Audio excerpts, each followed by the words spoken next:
Hello friends, good morning to all. र आज सदा चाहिँ म नयाँ भिडियो लिएर उपस्थित भएको छु तपाईँहरूकै साथी निश्चल घिमिरे।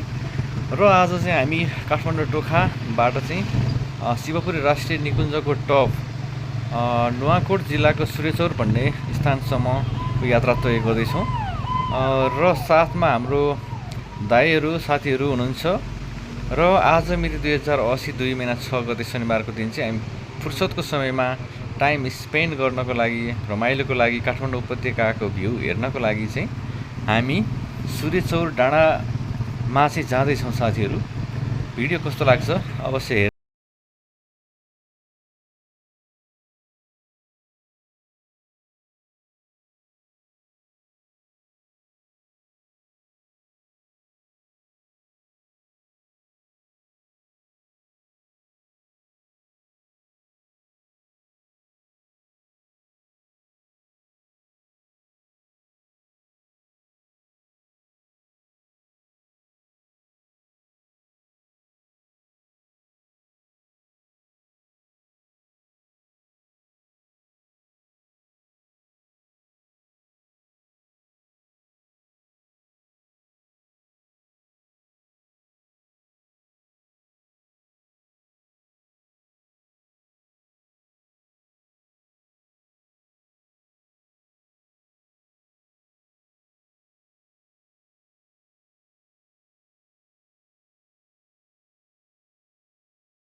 र साथीहरू यहाँ हाइटमा आइसके पछाडि चाहिँ बाटोहरू चाहिँ अलिकति अफरोड रहेको छ।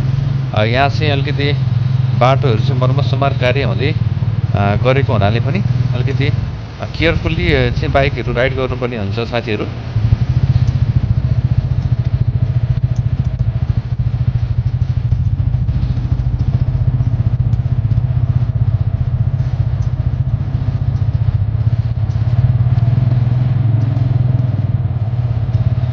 र नर्मल्ली साथीहरू बाटो त्यति धेरै अफरोड त्यति धेरै अप्ठ्यारो पनि छैन साथीहरू।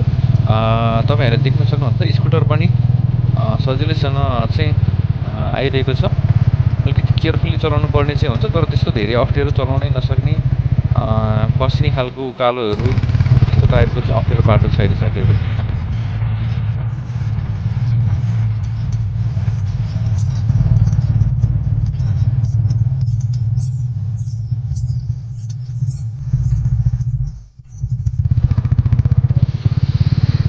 र साथीहरू जति जति माथि हाइटमा पुग्दै गरिन्छ र तब त्यहाँबाट देखिने दृश्यहरूले चाहिँ मलाई एकदमै आनन्दित बनाउँछ साथीहरू।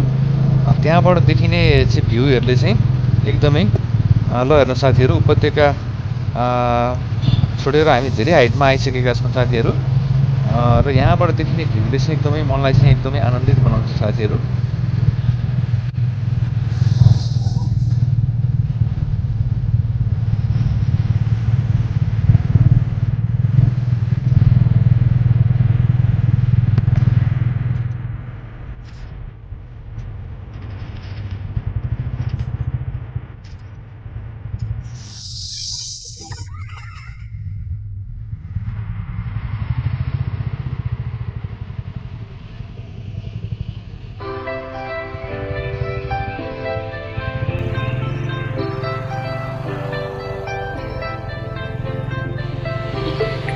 र फाइनल्ली साथीहरू हामी चाहिँ हाम्रो डेस्टिनेसन प्लेस यो नुवाकोट जिल्लाको चाहिँ यो सुरेचौर, यो शिवपुर राष्ट्रिय निकुञ्ज क्षेत्रभित्रै पर्छ होला सायद,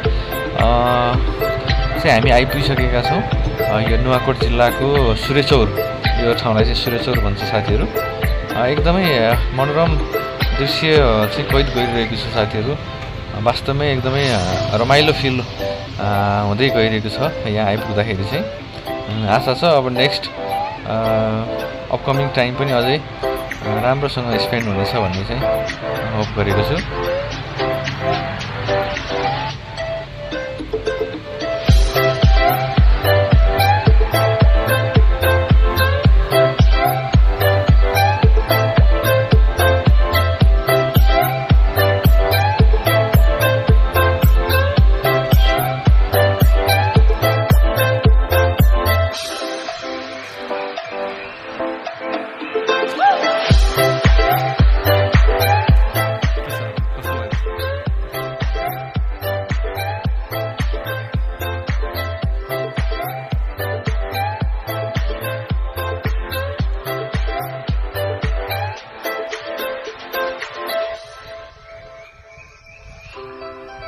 सोरानी हजुरलाई कस्तो लाग्दैछ?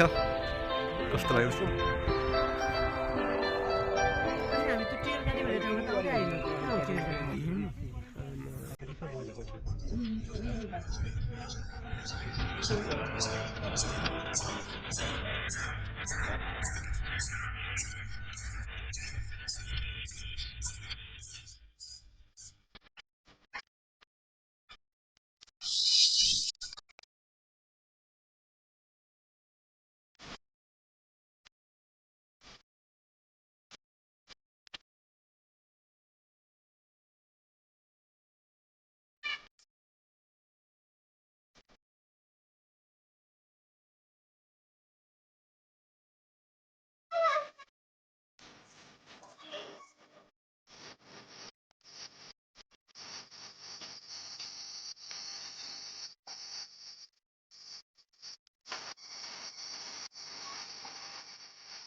र साथीहरू तपाईँहरू पनि यदि शिवपुरी हाइटमा शिवपुरी राष्ट्रिय निकुञ्जमा तपाईँहरू आउनुभएको छैन भनेदेखि पक्कै पनि आउनको लागि चाहिँ म सजेस्ट गर्न चाहन्छु। एकदम सुन्दर मनोरम भ्यूहरू पनि हामीले देख्न सक्छौँ।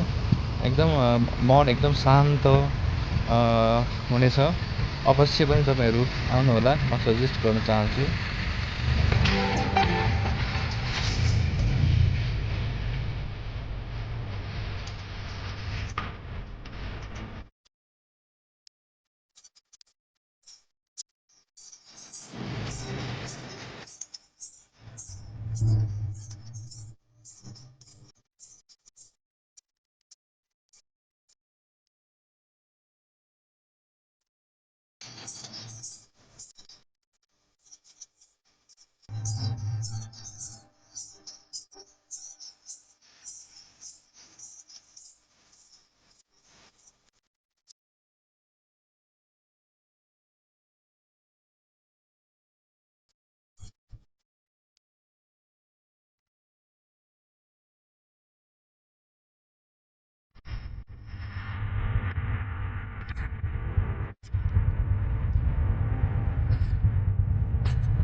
र फाइनल्ली हामीहरू चाहिँ शिवपुरी राष्ट्रिय निकुञ्जको घुमघाम पश्चात चाहिँ हामी फर्केर अहिले जेजो दाइको घरमा खाजा खाँदैछौँ।